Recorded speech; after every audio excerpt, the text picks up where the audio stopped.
Good morning. It's lovely to be here. The last time I played in this hall was my bachelor's recital 30 years ago. And the School of Music looks different, and so do I. So it's all fair.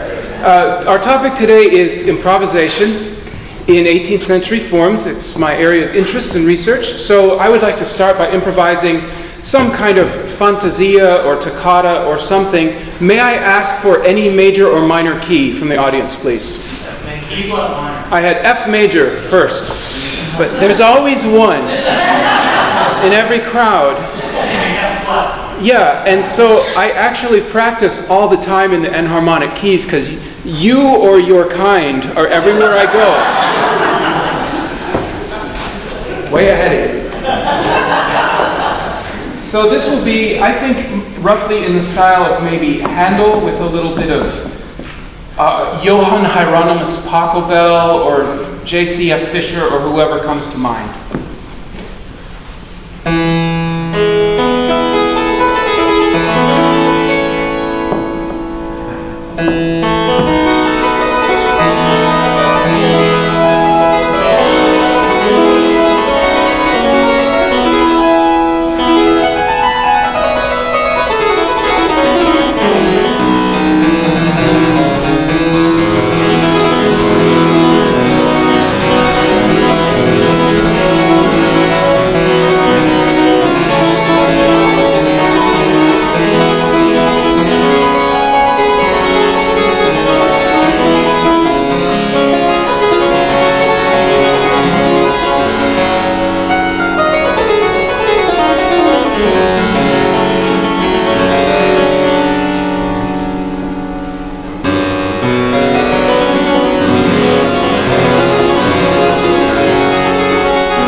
Now, I'm going to say a few words and play a few things, and I promise to make my PowerPoint visible, so here we go.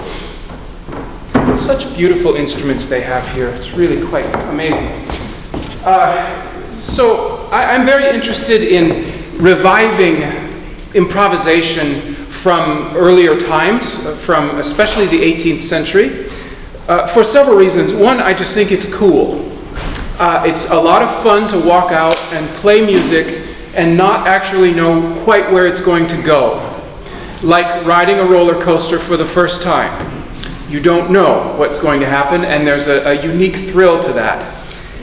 So therefore, I'm interested in what we have to know and study and practice in order to have that ability, and what they did in the old days to train for this, because of course we know these stories of the greats, sitting down to improvise fugues and all of these other magnificent pieces. Now, I thought as a student, when I was here, I read those stories, and I never heard anybody do that.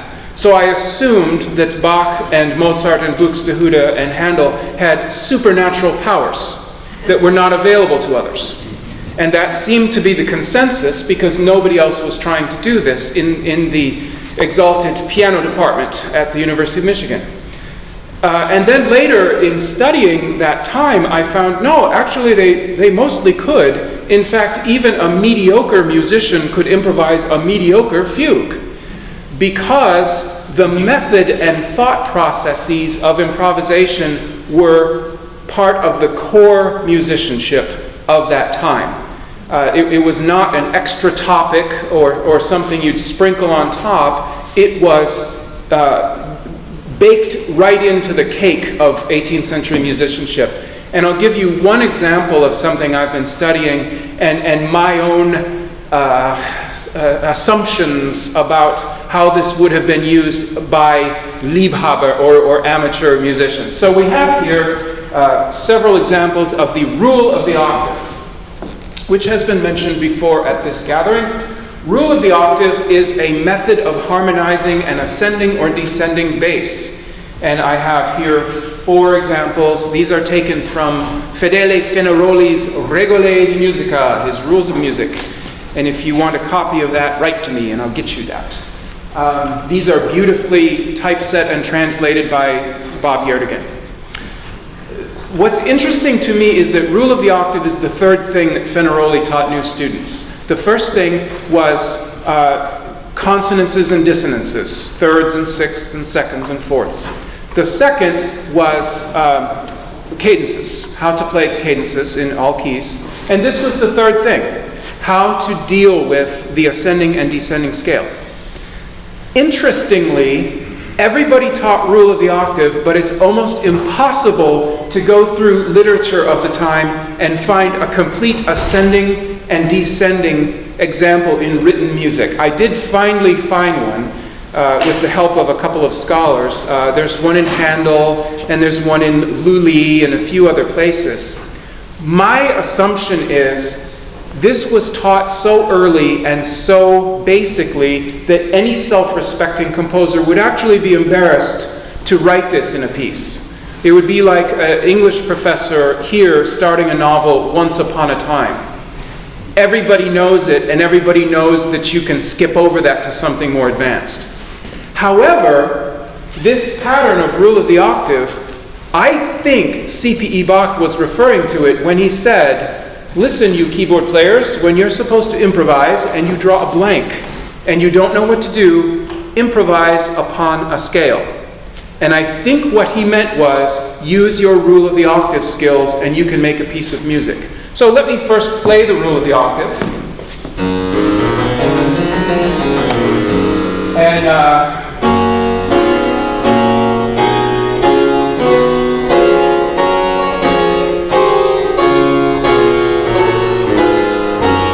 it's very normal harmonization. It takes root position for 1 and 5 and various inversions for everything else. In minor, it sounds like this.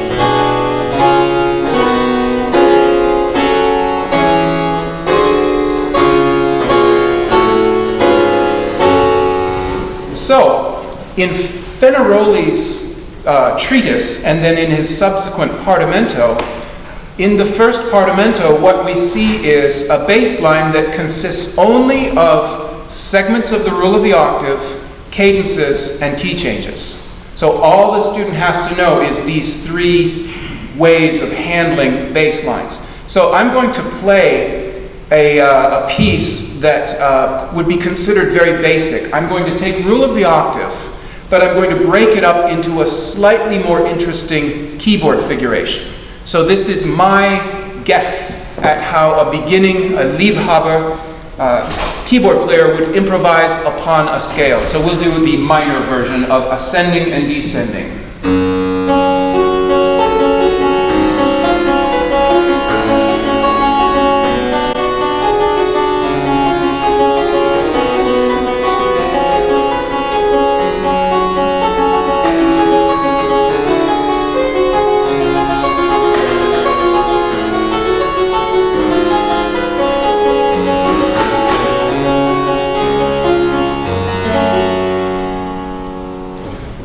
sounds almost like music. Not bad. And all I am using is the given chord tones of the rule of the octave. I'm not adding or... Oh, we've got a... Stick, it's just making a lot of noise. Okay, great. Good to have the experts on hand. Now I'm going to allow myself to use a few non-harmonic tones. I'm going to do something similar, but I'm going to allow some appropriate stylistic non-harmonic tones.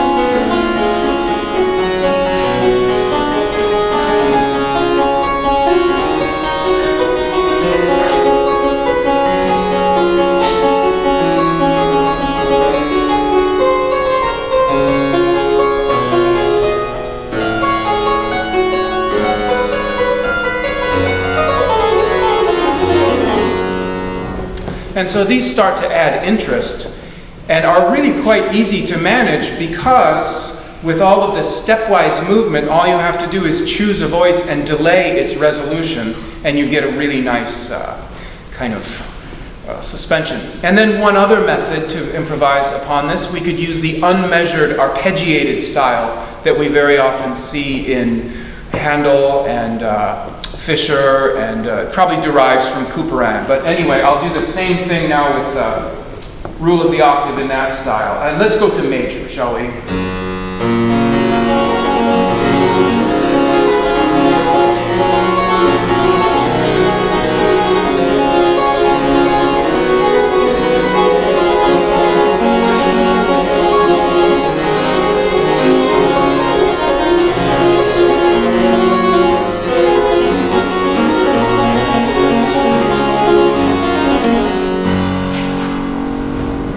And again, it sounds like really actually very respectable music, very normal music you would expect to hear.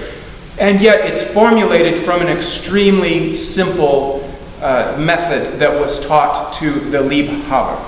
So let me move on to maybe something in the middle as far as difficulty. This here is a sample from Fenaroli where he's teaching what he called the moves of the Partimento. And here we have two examples of something he might do over an ascending bass, an ascending scale. In the approach I take to improvisation, everything is built upon the moves of the Partimento. Everything arises from the bass. So if you want a scale in the bass, there are approximately 8 ways to harmonize a bass scale in the 18th century, depending on how you count. If you have a rising fourth, falling fifth, there's a couple ways to do that. If you have rising fourth, falling third, rising fourth, there's a way to do that. Chromatic scales, there are prescribed harmonizations to make them work. And so I'm going to play maybe I'll do a little figuration prelude with a simple pattern, and I will use various moves of the Partimento, some sequences and circle progressions and modulations and other things that I would consider a kind of middle level of advancement, somewhere between Liebhaber and Kenner. And would someone choose a key? Not that guy. Somebody else. C minor. C minor. Very good. Actually, I want to play my last piece in C minor if I can. So would the person who called that take another key, please? Oh. There you are. G. G. Well, I've been just playing in G, so that won't work either. Sorry? D. D. Very good. Okay. D is very good. This is like those psychics that get you to say what they want, and then yeah. Ultimately, I will corral you around to C major. Play everything in C. I was teaching in Latvia, and my student from Finland, he said, okay, what if you have terrible friends and they tell you they want you to improvise in G sharp minor? What's the quickest way to modulate from G sharp minor to C major so you can do most of your piece in C and then quickly return at the end and claim, you know? And I said, it's interesting, you're from Finland. C major is like a sheet of ice, all these white keys. So I gave him a method. Anyway, D major. So here's a little figuration prelude in D major.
So in that little piece I used, let me see if I can remember. I used a chord progression that I call the page 1, which is the same as the beginning of the Well-Tempered Clavier, the C major prelude. I used a descending 7/6 progression, modulated to the dominant, I think. I used another descending 7/6, several circle progressions, but these are all very basic progressions, all of which Fenaroli would teach in this treatise, and all of which players would learn to recognize in Hardamento. Yes, Jay. Can you point out the historical era or person who contribute, the extent to which when you consider whether in Christopher Suave's solo piece or a cadenza concerto, the extent to which an improvisation can or should include motives from Right. Well, you know, this famous staccato has no motives. And you certainly can improvise without motives, and we have plenty of written examples of pieces that they don't work by motive, they work by a series of gestures of various rhetorical postures and power. And you really can get away with that. Putting motivic material on top of a chord progression is way easier than it sounds. I call it tattooing. Because it really is, it's a surface thing. So for example, my subject today wasn't that good, but if we take another one from Langlots.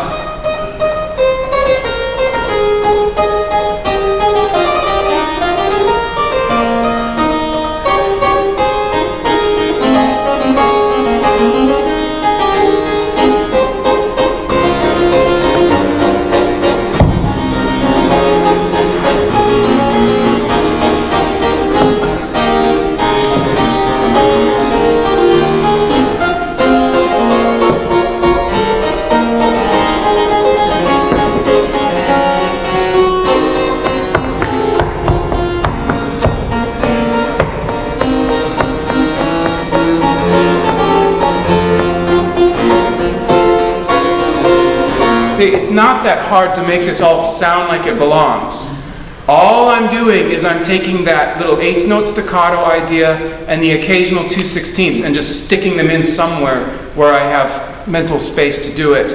And it sounds like the whole thing was carefully composed to fit together. I totally just made that up. So anyway, I think we got the umbrella here. So thank you so much. Thank you.